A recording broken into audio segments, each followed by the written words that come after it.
കേരളത്തിലെ ഏറ്റവും മികച്ച ഇഗ്നോ കോച്ചിംഗ് പ്ലാറ്റ്ഫോമായ ലേൺവൈസ് അവതരിപ്പിക്കുന്ന IGNOU focus 4.0.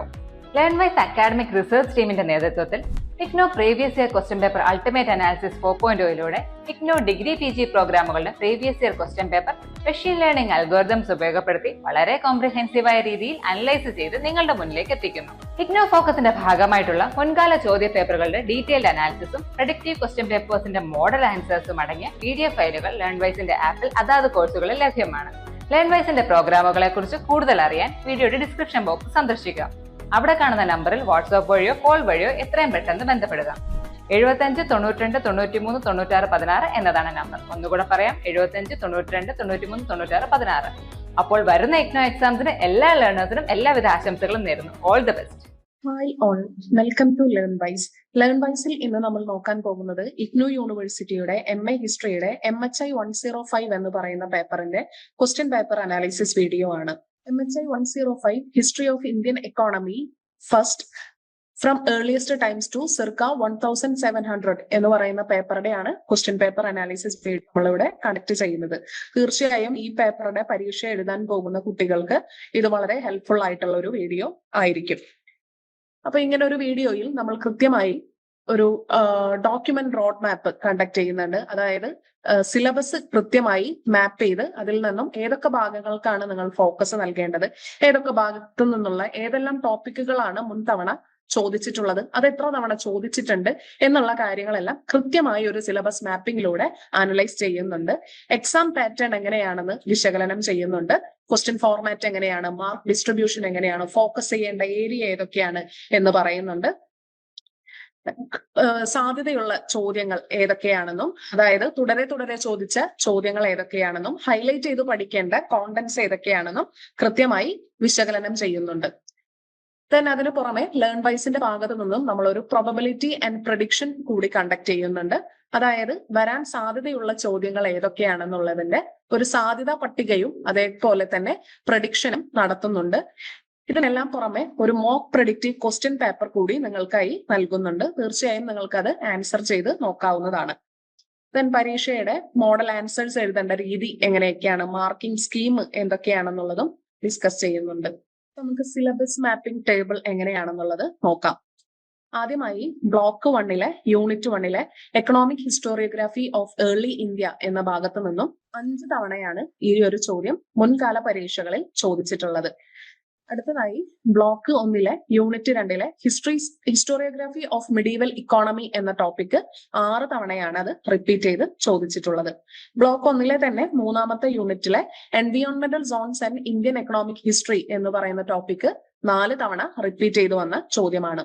Block 2 unit 4 Harappan civilisation and early agriculture എന്ന ടോപ്പിക് 11 തവണ, ദാറ്റ് മീൻസ് അത് വളരെ ഹൈ റെലവൻസി ഉള്ള ഒരു ചോദ്യമാണെന്ന് നമുക്ക് അതിൽ നിന്ന് തന്നെ മനസ്സിലാക്കാം. 11 തവണയാണ് ഈ ഒരു ചോദ്യം റിപ്പീറ്റ് ചെയ്ത് ചോദിച്ചിട്ടുള്ളത്. ബ്ലോക്ക് 2 5ാമത്തെ യൂണിറ്റിൽ നിന്നുള്ള chalcolithic and iron age cultures എന്ന് പറയുന്ന ടോപ്പിക് ഏകദേശം 3 തവണ റിപ്പീറ്റ് ചെയ്ത് ചോദിച്ച ചോദ്യമാണ്. ബ്ലോക്ക് 3 6ാമത്തെ യൂണിറ്റിൽ നിന്നുള്ള Maurya and Kushana economic structures എന്ന് പറയുന്ന ടോപ്പിക് ഏകദേശം 8 തവണയാണ് അത് റിപ്പീറ്റ് ചെയ്ത് ചോദിച്ചിട്ടുള്ളത്. ബ്ലോക്ക് 3 6ാമത്തെ യൂണിറ്റിൽ നിന്നുള്ള Maurya and Kushana economic structures എന്ന് പറയുന്ന ഭാഗം 8 തവണ ചോദിച്ചിട്ടുണ്ട്. ബ്ലോക്ക് 3 7ാമത്തെ യൂണിറ്റിൽ നിന്നുള്ള Satavahana and Gupta economic structures എന്ന് പറയുന്ന ഭാഗം ഏകദേശം 6 തവണ റിപ്പീറ്റ് ചെയ്ത് ചോദിച്ച ചോദ്യമാണ്. ബ്ലോക്ക് 3 തന്നെ unit 8 trade or urbanisation in north India എന്ന് പറയുന്ന ടോപ്പിക് 12 തവണയാണ് റിപ്പീറ്റ് ചെയ്ത് ചോദിച്ചിട്ടുള്ളത്. ബ്ലോക്ക് 3 9ാമത്തെ യൂണിറ്റിൽ നിന്നുള്ള trade or urbanisation in peninsular India എന്ന ടോപ്പിക് ഏകദേശം 9 തവണ ചോദിച്ച ഒരു മീഡിയം ലെവൽ ചോദ്യമാണ്, അല്ലെങ്കിൽ മീഡിയം റെലവൻസി ഉള്ള ഒരു ചോദ്യമാണ്. ബ്ലോക്ക് 4 10ാമത്തെ യൂണിറ്റിൽ നിന്നുള്ള ഇന്ത്യൻ ഫ്യൂഡലിസം ഡിബേറ്റ്, അത് വളരെ പ്രധാനപ്പെട്ട ടോപ്പിക് തന്നെയാണ്. 7 തവണയാണ് അത് റിപ്പീറ്റ് ചെയ്ത് ചോദിച്ചിട്ടുള്ളത്. ബ്ലോക്ക് 4 11ാമത്തെ യൂണിറ്റിൽ നിന്നുള്ള agricultural and craft production in north India എന്ന് പറയുന്ന ഭാഗം ഏകദേശം 8 തവണ റിപ്പീറ്റ് ചെയ്ത് ചോദിച്ച ചോദ്യമാണ്. ബ്ലോക്ക് 4 12ാമത്തെ യൂണിറ്റിൽ നിന്നുള്ള agrarian society stratification north India എന്ന് പറയുന്ന ഭാഗവും 4 തവണ റിപ്പീറ്റ് ചെയ്ത് ചോദിച്ച ചോദ്യമാണ്. ബ്ലോക്ക് 4 13ാമത്തെ യൂണിറ്റിൽ നിന്നുള്ള agricultural and craft production in south India എന്ന ടോപ്പിക് ഏകദേശം 7 തവണ റിപ്പീറ്റ് ചെയ്ത് ചോദിച്ച ചോദ്യമാണ്. ബ്ലോക്ക് 4 14ാമത്തെ യൂണിറ്റിൽ നിന്നുള്ള exchange networks urbanisation in north India എന്ന ടോപ്പിക് ഏകദേശം 9 തവണ റിപ്പീറ്റ് ചെയ്ത് ചോദിച്ച ചോദ്യമാണ്. ബ്ലോക്ക് 4 തന്നെ 15ാമത്തെ യൂണിറ്റിൽ നിന്നുള്ള exchange networks urbanisation in south India എന്ന ടോപ്പിക് ഏകദേശം 6 തവണ റിപ്പീറ്റ് ചെയ്ത് ചോദിച്ച ചോദ്യമാണ്. ബ്ലോക്ക് 5 16ാമത്തെ യൂണിറ്റിൽ നിന്നുള്ള മെഡീവൽ അഗ്രികൾച്ചറൽ പ്രൊഡക്ഷൻ എന്ന ടോപ്പിക് ഏകദേശം 11 തവണ റിപ്പീറ്റ് ചെയ്ത് ചോദിച്ച ചോദ്യമാണ്. ബ്ലോക്ക് 5 തന്നെ 17ാമത്തെ യൂണിറ്റിൽ നിന്നുള്ള agrarian relations in north India എന്ന ടോപ്പിക് ഏകദേശം 10 തവണ റിപ്പീറ്റ് ചെയ്ത് ചോദിച്ച ചോദ്യമാണ്. ബ്ലോക്ക് 5 18ാമത്തെ യൂണിറ്റിൽ നിന്നുള്ള agrarian relations Deccan and south India എന്ന ടോപ്പിക് 8 തവണ ചോദിച്ച റിപ്പീറ്റഡ് ചോദ്യമാണ്. 5ാമത്തെ ബ്ലോക്കിലെ 19ാമത്തെ യൂണിറ്റിലെ non agricultural or craft production എന്ന ടോപ്പിക് 7 തവണ ചോദിച്ചിട്ടുണ്ട്. ബ്ലോക്ക് 5 തന്നെ 20ാമത്തെ യൂണിറ്റിൽ നിന്നുള്ള fiscal system in north India 9 തവണ മുൻകാലങ്ങളിൽ ചോദിച്ചിട്ടുണ്ട്. ബ്ലോക്ക് 5 21ാമത്തെ യൂണിറ്റിൽ നിന്നുള്ള fiscal system Deccan and south India എന്ന ടോപ്പിക് 7 തവണ ചോദിച്ച ചോദ്യമാണ്. ബ്ലോക്ക് 6 22ാമത്തെ യൂണിറ്റിൽ നിന്നുള്ള ഇൻലാൻഡ് ഓർ മാരിടൈം ട്രേഡ് എന്ന ടോപ്പിക് ഏകദേശം 6 തവണ ചോദിച്ചിട്ടുണ്ട്. ബ്ലോക്ക് 6 23ാമത്തെ യൂണിറ്റിൽ നിന്നുള്ള best practices and monetary history എന്ന് പറയുന്ന ടോപ്പിക് ഏകദേശം 4 തവണ റിപ്പീറ്റ് ചെയ്ത് ചോദിച്ചിട്ടുണ്ട്. ബ്ലോക്ക് 6 24ാമത്തെ യൂണിറ്റിൽ നിന്നുള്ള ടെക്നോളജി ആൻഡ് ഇക്കോണമി എന്ന ടോപ്പിക് 5 തവണ ചോദിച്ചിട്ടുണ്ട്. ഇതൊക്കെ ഒരു കുറവ് തവണയാണ്, താരതമ്യേന കുറവ് തവണയാണ് ഇതൊക്കെ ചോദിച്ചിട്ടുള്ളത്. 6ാമത്തെ യൂണിറ്റിൽ നിന്നുള്ള 25ാമത്തെ യൂണിറ്റിലെ ട്രാൻസ്പോർട്ട് ആൻഡ് കമ്മ്യൂണിക്കേഷൻ എന്ന ടോപ്പിക് 3 തവണ ചോദിച്ചിട്ടുണ്ട്. 6ാമത്തെ ബ്ലോക്കിലെ 26ാമത്തെ യൂണിറ്റിൽ നിന്നും urban centres in medieval India 4 തവണ റിപ്പീറ്റ് ചെയ്ത് ചോദിച്ച ചോദ്യമാണ്. 7ാമത്തെ ബ്ലോക്കിൽ നിന്നുള്ള 27ാമത്തെ യൂണിറ്റിലെ women and work up to 1300 century എന്ന ഭാഗം 5 തവണ ചോദിച്ച ചോദ്യമാണ്. 7ാമത്തെ തന്നെ ബ്ലോക്കിലെ 28ാമത്തെ യൂണിറ്റിൽ നിന്നുള്ള women and work 1300 to 1700 CE എന്ന് പറയുന്ന ഭാഗം ഏകദേശം 3 തവണ റിപ്പീറ്റ് ചെയ്ത് ചോദിച്ച ചോദ്യമാണ്. അപ്പൊ ഇങ്ങനെ ഒരു ടേബിളിൽ നിന്ന് 10ൽ കൂടുതൽ തവണ ചോദിച്ച ചോദ്യങ്ങളെല്ലാം തന്നെ ഹൈ റെലവൻസി ഉള്ള ചോദ്യങ്ങളായിട്ട് കൺസിഡർ ചെയ്യാം. 5 മുതൽ 9 തവണ ചോദിച്ച ചോദ്യങ്ങളെ ഒരു മീഡിയം റെലവന്റ് ആയിട്ടും 5ൽ താഴെയുള്ള ചോദ്യങ്ങൾക്ക് താരതമ്യേന സാധ്യത കുറവും എന്ന രീതിയിൽ നമുക്ക് എടുക്കാവുന്നതാണ്. ഇനി നിങ്ങൾ നിർബന്ധമായും പഠിച്ചിരിക്കേണ്ട ടോപ്പ് 3 ഹൈ yield ടോപ്പിക്സുകൾ ഏതൊക്കെയാണെന്ന് നോക്കാം. ഒന്ന് Harappan civilisation and early agriculture. അത് ബ്ലോക്ക് 2 4ാമത്തെ യൂണിറ്റിലാണ് ആ ഭാഗം വരുന്നത്. തീർച്ചയായും അത് പഠിച്ചു പോകേണ്ട ഒരു ഭാഗമാണ്. Then trade and urbanisation in north India.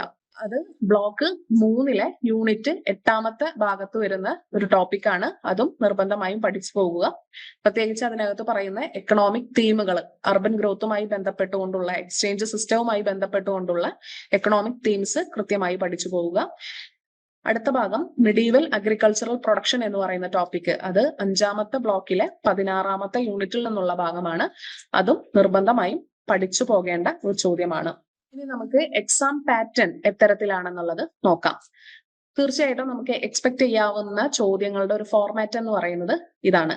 നമുക്കൊരു എസ്സേ ടൈപ്പ് ചോദ്യം എക്സ്പെക്ട് ചെയ്യാവുന്നതാണ്. നമുക്ക് മെജോറിറ്റി അതാണ് എക്സ്പെക്ട് ചെയ്യേണ്ടത്.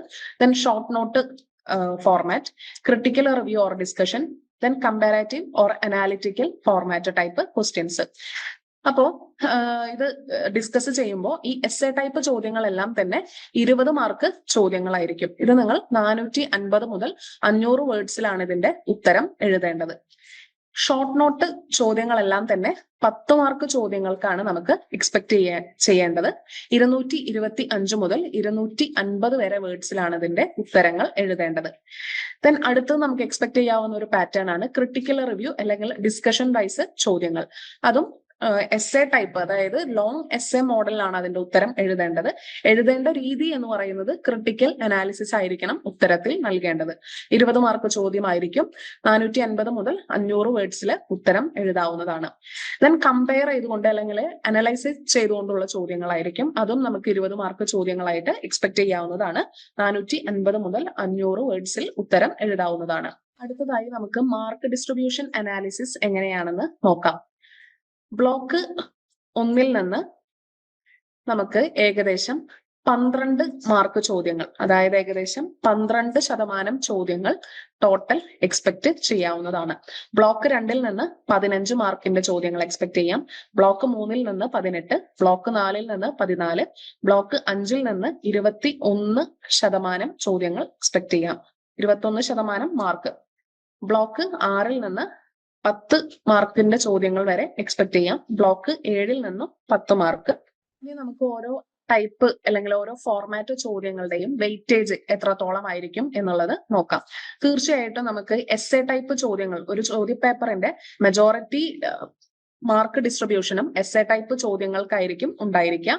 ഏകദേശം 55% വരെ നമുക്ക് എസ്എ ടൈപ്പ് ചോദ്യങ്ങൾ എക്സ്പെക്ട് ചെയ്യാവുന്നതാണ്.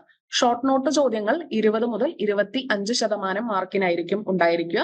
ക്രിട്ടിക്കൽ റിവ്യൂ നമുക്ക് 15 മുതൽ 18% വരെ എക്സ്പെക്ട് ചെയ്യാം.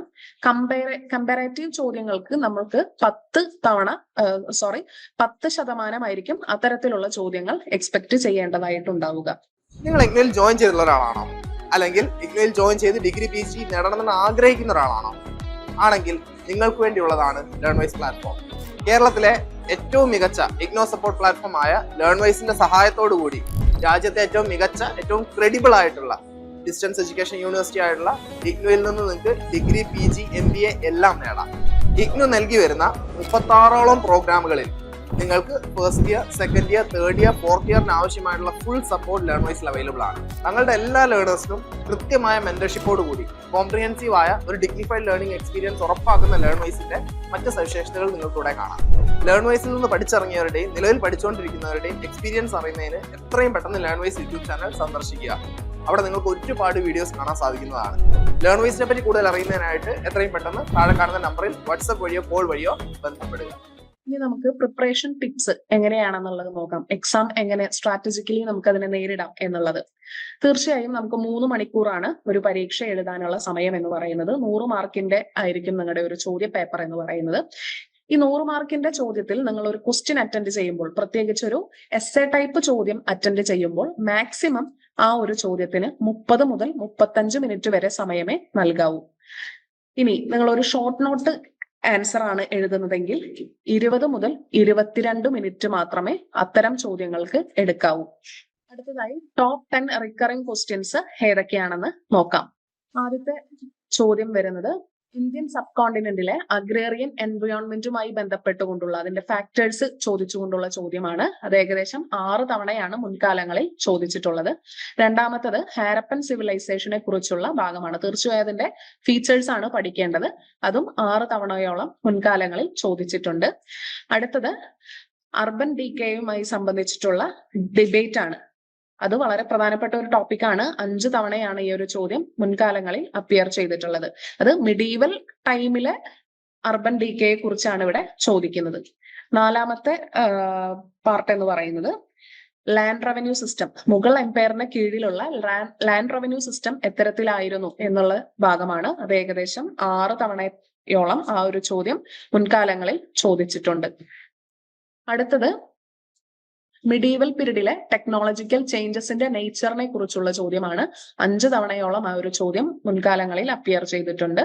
6ാമതായി women and work as described in the Shastric traditions എന്ന് പറയുന്ന ടോപ്പിക്കാണ്. അത് ഏകദേശം 4 തവണയോളം റിപ്പീറ്റ് ചെയ്ത് ചോദിച്ച ചോദ്യമാണ്.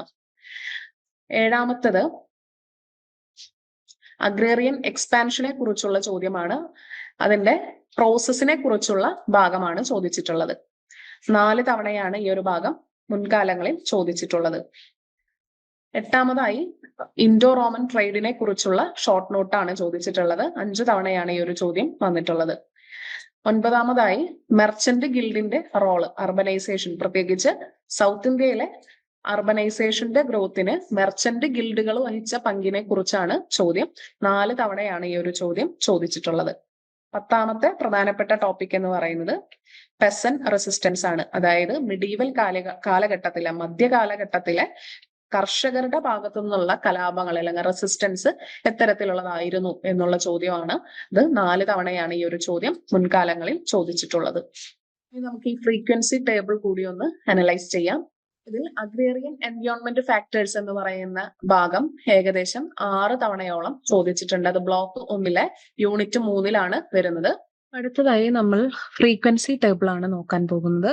ആദ്യമായി ബ്ലോക്ക് 1 യൂണിറ്റ് 3 നിന്നുള്ള അഗ്രേറിയൻ എൻവയോൺമെന്റ് ഫാക്ടേഴ്സ് എന്ന ടോപ്പിക് ഏകദേശം 6 തവണയോളം റിപ്പീറ്റ് ചെയ്ത് ചോദിച്ച് ഒരു 20 മാർക്ക് ചോദ്യമാണ്. ദാറ്റ് മീൻസ് അതൊരു എസ്സേ ടൈപ്പ് ക്വസ്റ്റ്യൻ ആയിരുന്നു. ഹാരപ്പൻ സിവിലൈസേഷൻ എന്ന ടോപ്പിക് അത് 2ാമത്തെ ബ്ലോക്കിലെ 4ാമത്തെ യൂണിറ്റിലാണ് വരുന്നത്. 6 തവണ ഈ ചോദ്യവും റിപ്പീറ്റ് ചെയ്ത് ചോദിച്ചിട്ടുണ്ട്. 10 മാർക്ക് മുതൽ 20 മാർക്ക് വരെ ചോദ്യമായിട്ടാണിത് മുൻപ് വന്നിട്ടുള്ളത്. അടുത്തത് ബ്ലോക്ക് 4 14ാമത്തെ യൂണിറ്റിൽ നിന്നുള്ള urban decay debate early medieval എന്ന ടോപ്പിക് ഏകദേശം 5 തവണയോളം 20 മാർക്ക് ചോദ്യമായി ചോദിച്ചിട്ടുണ്ട്. മുഗൾ ലാൻഡ് റവന്യൂ സിസ്റ്റം എന്ന ടോപ്പിക് ബ്ലോക്ക് 5 20ാമത്തെ യൂണിറ്റിലുള്ള ടോപ്പിക്കാണ്. ഇത് ഏകദേശം 6 തവണയോളം റിപ്പീറ്റ് ചെയ്ത് ചോദിച്ച 20 മാർക്ക് ചോദ്യമാണ്. അടുത്തത് technological changes in medieval period, അത് ബ്ലോക്ക് 6 24ാമത്തെ യൂണിറ്റിൽ നിന്നുള്ള ഭാഗമാണ്. 5 തവണയാണ് ഈ ചോദ്യം റിപ്പീറ്റ് ചെയ്ത് ചോദിച്ചിട്ടുള്ളത്. 20 മാർക്ക് ചോദ്യമായിരുന്നു. Women and work in Shastric traditions എന്ന ടോപ്പിക് ഏകദേശം 4 തവണയോളം ചോദിച്ചിട്ടുണ്ട്. ഇത് 7ാമത്തെ ബ്ലോക്കിൽ നിന്നുള്ള 27ാമത്തെ യൂണിറ്റിലെ ടോപ്പിക്കാണ്. 20 മാർക്കിന്റെ ചോദ്യമായിട്ടാണ് ഇത് മുൻപ് ചോദിച്ചിട്ടുള്ളത്. അടുത്തത് land grant inscriptions and agrarian expansion എന്ന ടോപ്പിക് ഏകദേശം 4 തവണയോളം ചോദിച്ച 20 മാർക്ക് ചോദ്യമാണ്. ബ്ലോക്ക് 4 13ാമത്തെ യൂണിറ്റിലാണ് ഈ ടോപ്പിക് ഉൾപ്പെടുന്നത്. അടുത്തത് ഷോർട്ട് നോട്ട് ചോദ്യമായിട്ട് ഇൻഡോ റോമൻ ട്രേഡ് എന്ന ടോപ്പിക് ചോദിച്ചിട്ടുണ്ട്. 5 തവണയാണ് ഈ ചോദ്യം റിപ്പീറ്റ് ചെയ്ത് ചോദിച്ചിട്ടുള്ളത്. 10 മാർക്ക് ചോദ്യമായിട്ടാണ് ഇത് ചോദിച്ചിട്ടുള്ളത്. ബ്ലോക്ക് 3 9ാമത്തെ യൂണിറ്റിലാണ് ഈ ചോദ്യം വരുന്നത്. അടുത്തത് merchant guilds and south Indian urbanisation എന്ന ടോപ്പിക് ഏകദേശം 4 തവണ 20 മാർക്ക് ചോദ്യമായി ചോദിച്ചിട്ടുണ്ട്. ഇത് 4ാമത്തെ ബ്ലോക്കിലെ 15ാമത്തെ യൂണിറ്റിൽ ഉൾപ്പെടുന്ന ഭാഗമാണ്. അടുത്തത് peasant resistance in medieval period എന്ന ടോപ്പിക് ഏകദേശം 4 തവണ റിപ്പീറ്റ് ചെയ്ത് ചോദിച്ച 20 മാർക്ക് ചോദ്യമാണ്. ഇത് ബ്ലോക്ക് 5 17ാമത്തെ യൂണിറ്റിൽ നിന്നുള്ള ഭാഗമാണ്. ഇനി നിങ്ങൾ എങ്ങനെയാണ് ഈ ചോദ്യങ്ങൾക്ക് ഉത്തരം എഴുതേണ്ട ഒരു സ്ട്രാറ്റജിക് അഡ്വൈസ് ചോദിക്കുകയാണെങ്കിൽ, ചോദ്യം കിട്ടിക്കഴിഞ്ഞാൽ അത് വായിച്ച് മനസ്സിലാക്കി അതിന്റെ ഒരു ഔട്ട്ലൈൻ, അതായത് അത് എത്തരത്തിലാണ് ആ ഉത്തരം എഴുതേണ്ടതെന്നുള്ളൊരു ഔട്ട്ലൈൻ 5 മിനിറ്റ് കൊണ്ട് തന്നെ പ്രിപ്പയർ ചെയ്യുക. പ്രധാനമായിട്ടും അതിനൊരു ഇൻട്രൊഡക്ഷൻ ഒക്കെ കൊടുത്ത് പിന്നീട് അതിന്റെ കീ പോയിന്റ്സ് എല്ലാം ഉൾപ്പെടുത്തിക്കൊണ്ടൊരു എസ്സേ തയ്യാറാക്കി ഒരു കൺക്ലൂഷൻ പാർട്ടൊക്കെ കൊടുത്ത് എഴുതുകയാണെങ്കിൽ അതൊരു വെൽ സ്ട്രക്ചേർഡ് ആയിട്ടുള്ള ഒരു എസ്സേ ആയിട്ട് കൺസിഡർ ചെയ്യും. തീർച്ചയായും നമ്മൾ ശ്രദ്ധിക്കേണ്ട പ്രധാനപ്പെട്ട കാര്യം എന്ന് പറയുന്നത് സമയം പാലിച്ച് ഉത്തരം എഴുതാന്നുള്ളതാണ്.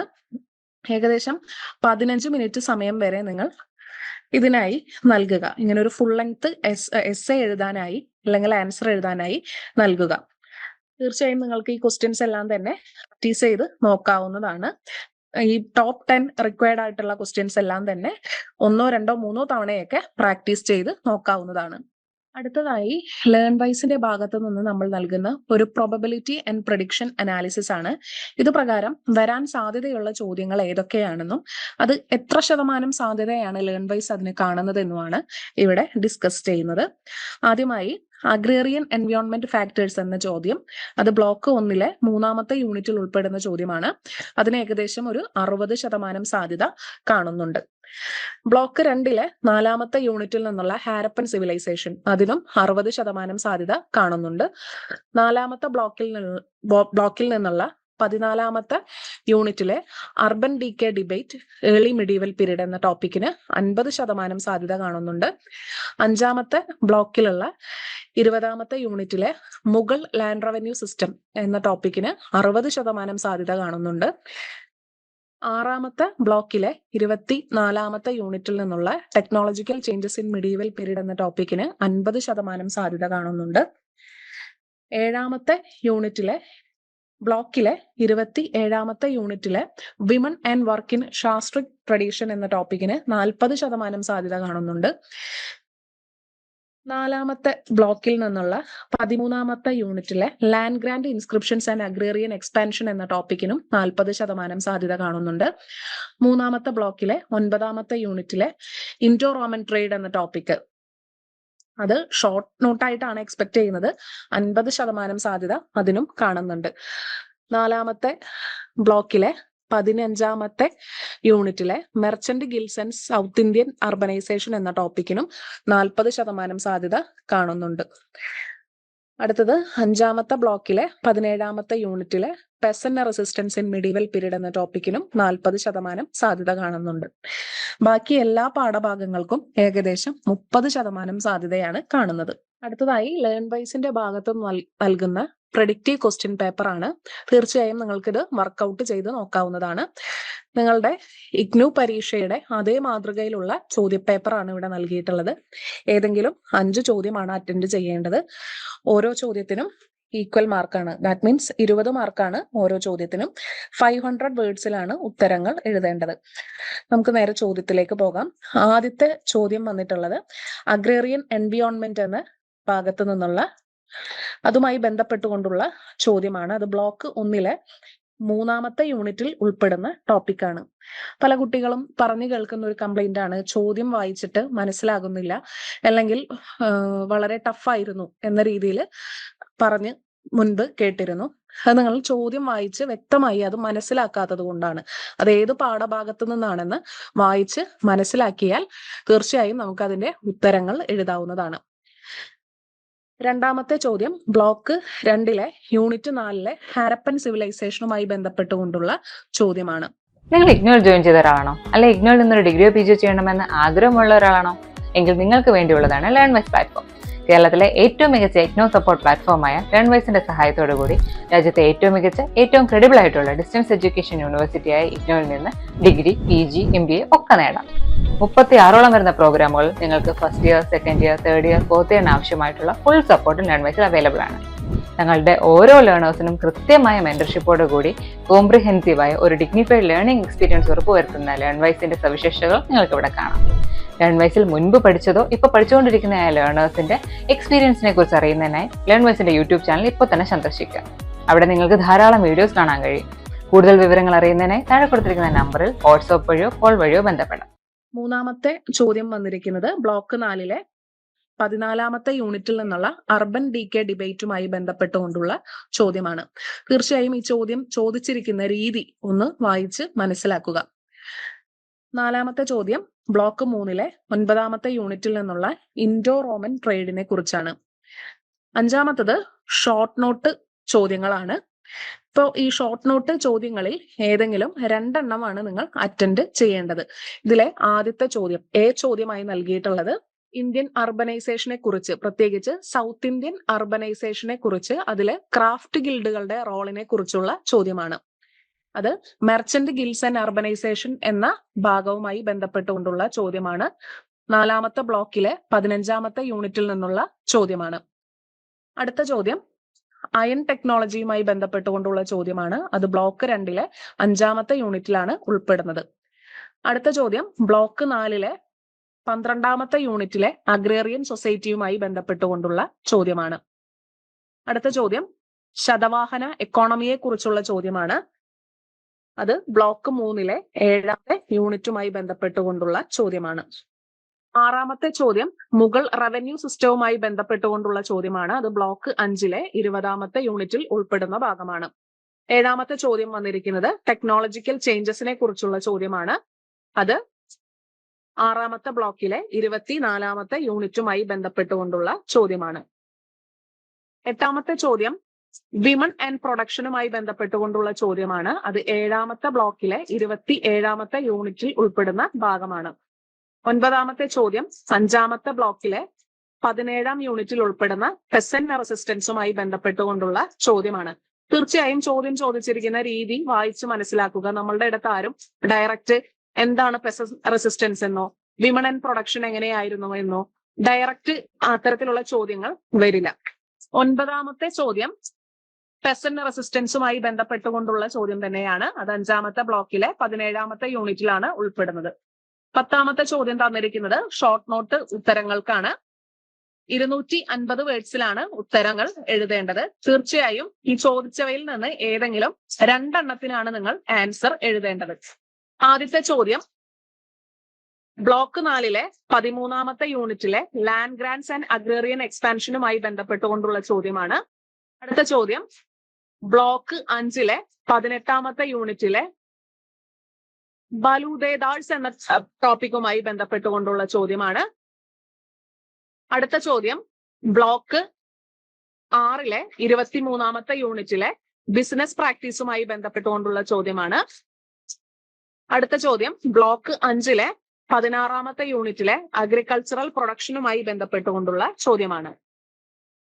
തീർച്ചയായും നിങ്ങൾ ഈ ചോദ്യങ്ങളെല്ലാം പ്രാക്ടീസ് ചെയ്ത് നോക്കുക. നമ്മുടെ പഠന നിലവാരം സ്വയം വിലയിരുത്തുക. Thank you.